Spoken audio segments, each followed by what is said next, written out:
All right, everybody, I'm here today with Jovon Johnson. He was a CFL Most Outstanding Defensive Player in 2011. He was first team All Big Ten at Iowa in 2005. He won the Grey Cup in the Canadian League in 2007 with his team. He spent time in the NFL, the CFL, the Arena League, played Division I football at Iowa, and he's also a graduate of Mercyhurst Prep in Erie, PA. What's going on, Jovon? Chilling, man. I'm glad to be on with you, for sure. Glad to have you here today, man. Thanks for your time. So let's start off by just talking about what city, what state you grew up in. Maybe talk about the neighborhood a little bit.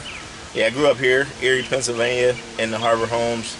People label it as the projects, but when I see projects in different cities, it don't really feel like that. But it was a rough environment. Grew up in certain circumstances that I had to overcome. Dealt with adversity a lot as a young kid, and just wouldn't be denied. Every obstacle that I faced, I took it head on, and I figured why not make the most of it instead of complaining about what we were dealing with. Right. Just figured out a way to turn the negative into positivity and just keep plugging away and just keep picking it, and I ended up being able to accomplish great things. Right. So how did you first get into sports? How did you get into sports? Yeah, my uncle Derek Jordan played basketball as a young kid, watching him go to bat and play, and I was always there, front row and center, cheering him on, because we grew up in the same household. Okay. So that kind of sparked my love for the game of basketball. I didn't really start getting into football until later in my middle school days. My cousin Daryl Joyce, when I first started playing football, 7th grade, he asked me to come out and play for the Bay City Bills. Uh-huh. And that was my first real contact opportunity to play the game. And then in 8th grade, Lavon Rowan and Dawon Rowan, my two best friends, we played at Wayne and, went on to do some amazing things. So, it was really, I was a basketball guy. So Playing football for me was kind of like, it was a different, I had a different mentality on the football field because of playing basketball, being a point guard. Right. So I played quarterback. It was kind of a natural position for me to play because I was always used to dishing the ball and giving the ball and setting guys up. So, and being an intelligent football player, just kind of understanding the scheme of what we were trying to get done, getting guys lined up and stuff, that stuff came kind of natural to me. Okay. So I know you talked about the Rowan, your friendship with the Rowans, and y'all played high school football together. Yeah.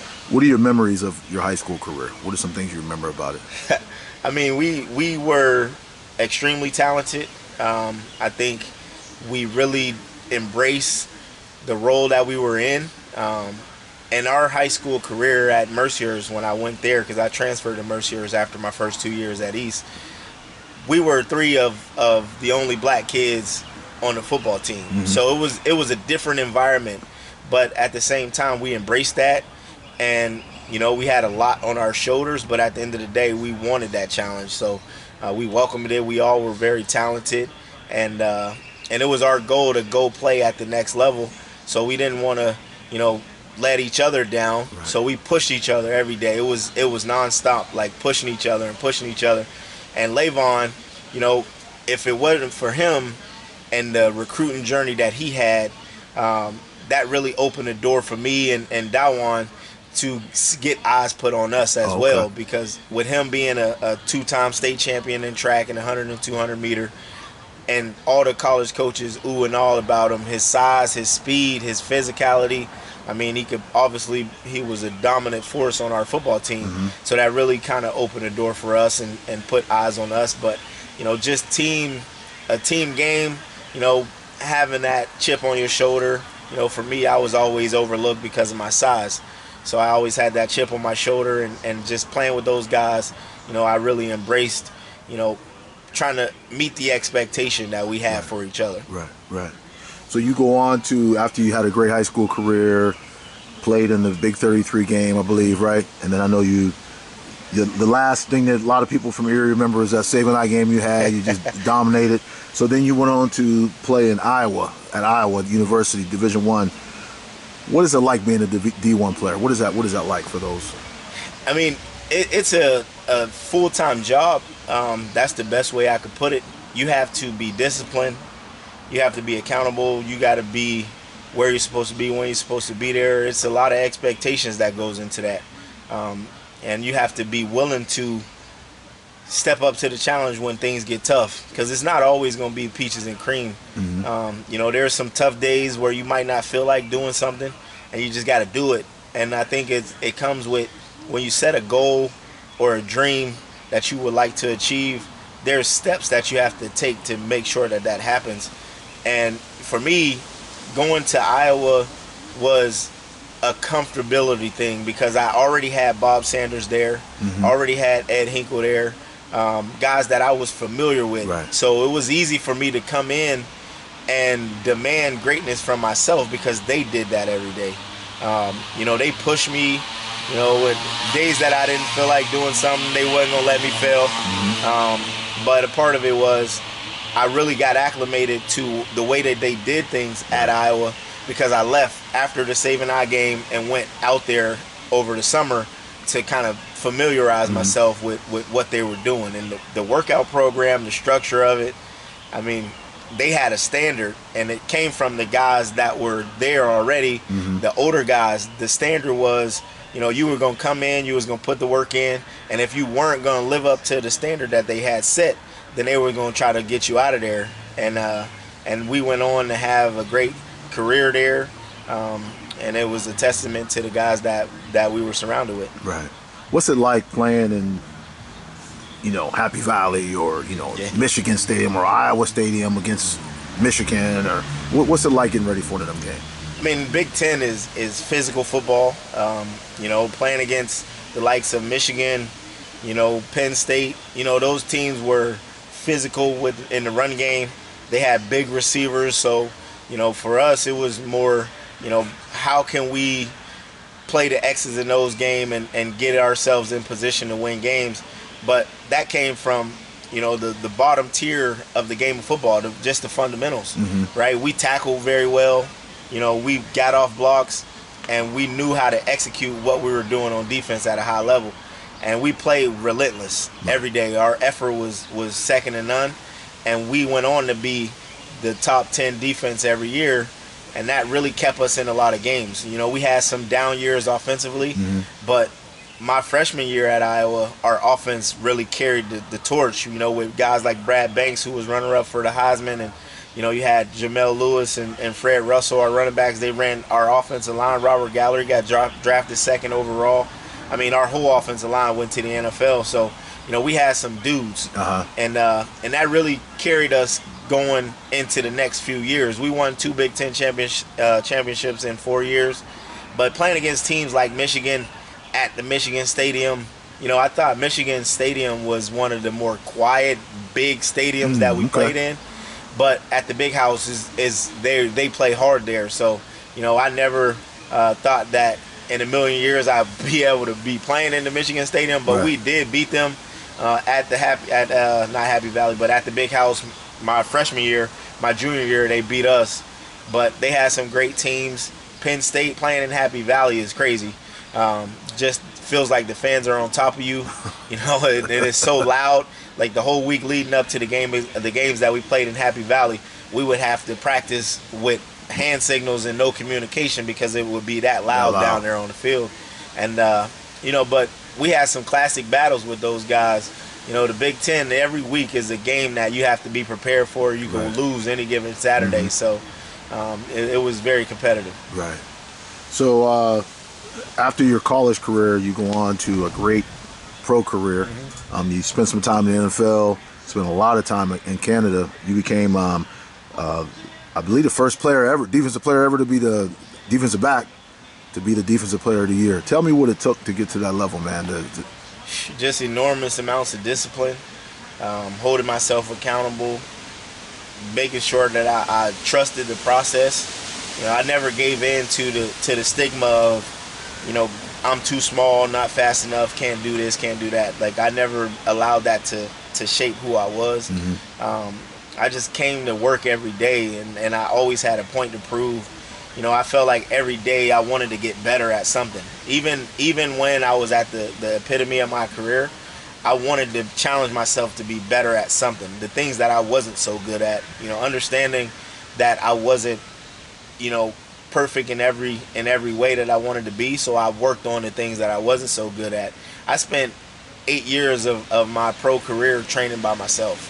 Like, going to the gym at 5 o'clock in the morning and getting a workout in, and then hitting the field and just envisioning myself making plays in game situations of, not having false steps coming out of my break. And, the things that I trained really came to fruition on game days, because I would see something and then I would break on it and I would pick the ball off. And I pride myself on getting my hands on a lot of footballs.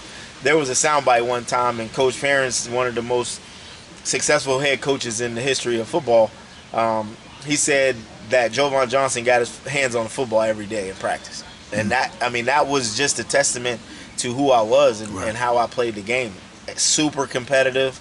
I never wanted to lose, whether it was one-on-ones, 7-on-7 team. I always wanted to win my rep, and that was how the game kind of took me to the next level. Right.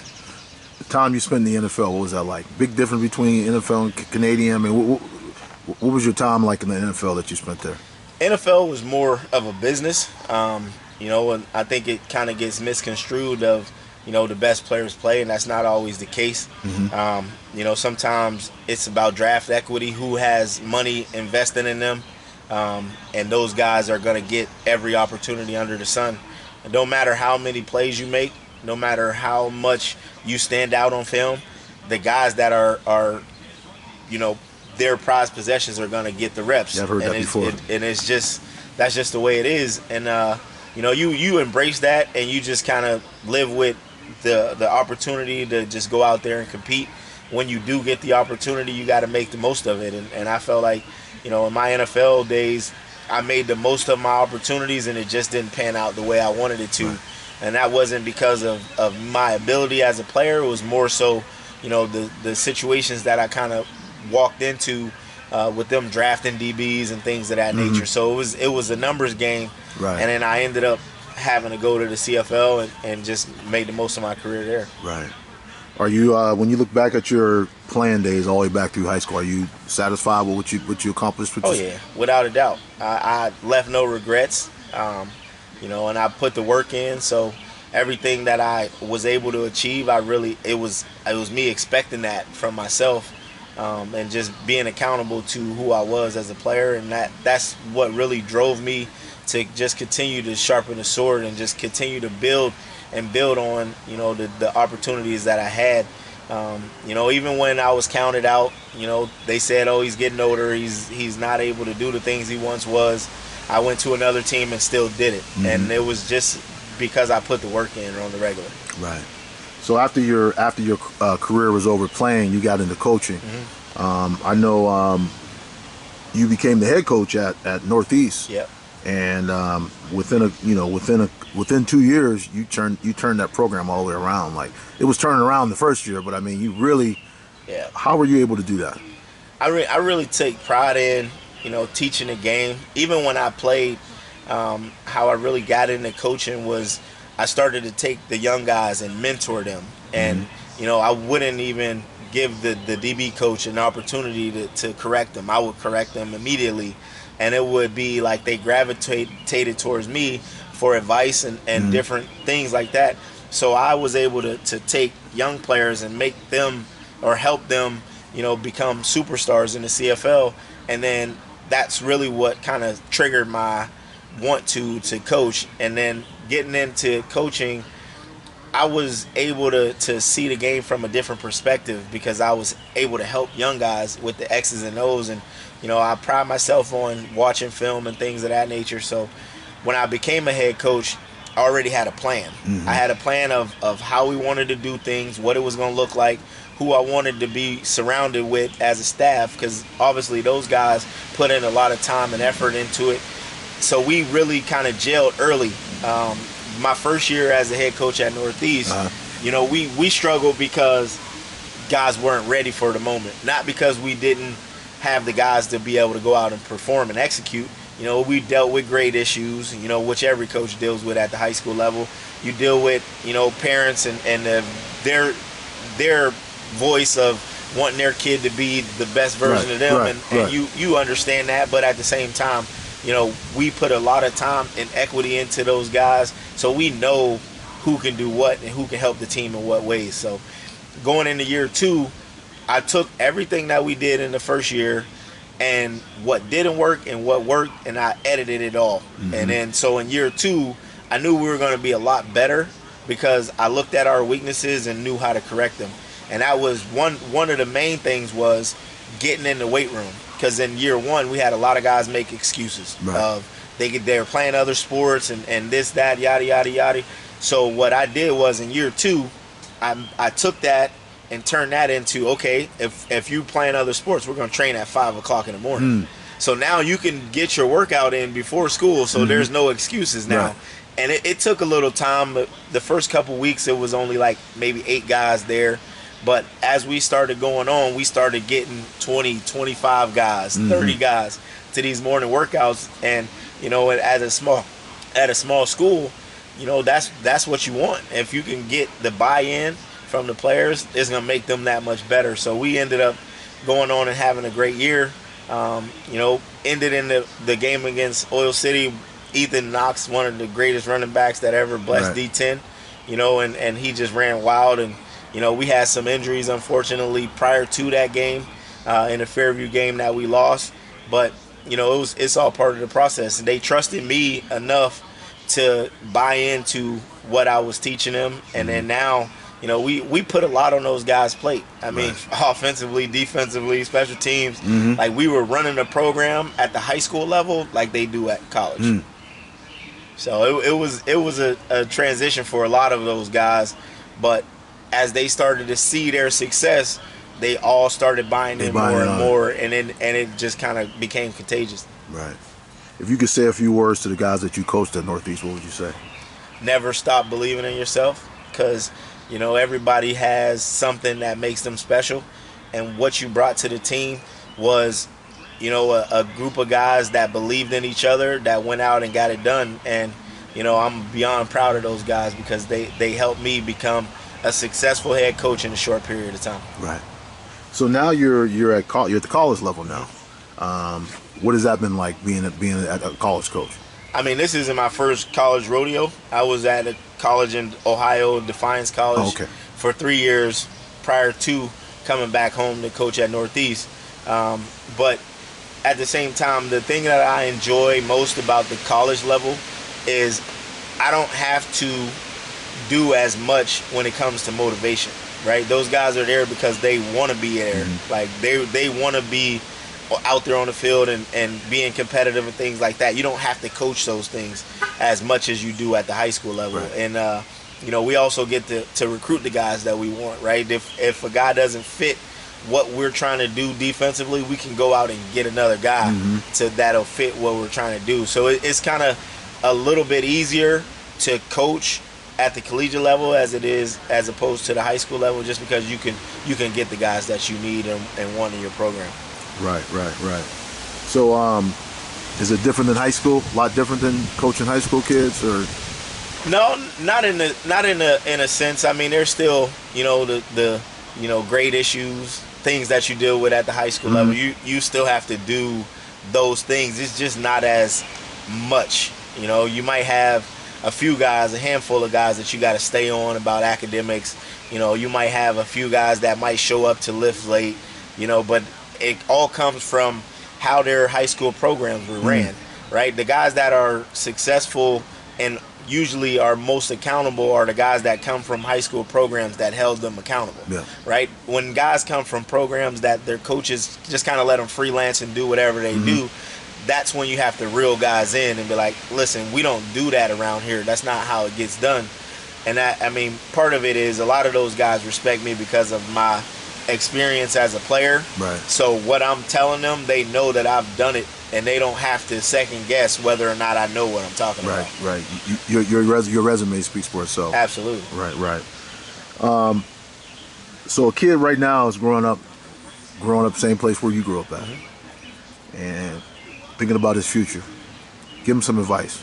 You can make it, right? I mean, growing up in the Harbor Homes, I mean, who would have thought, right? We got a lot of guys that made it from there. You know, you got Cliff Crosby, who won a Super Bowl in the NFL.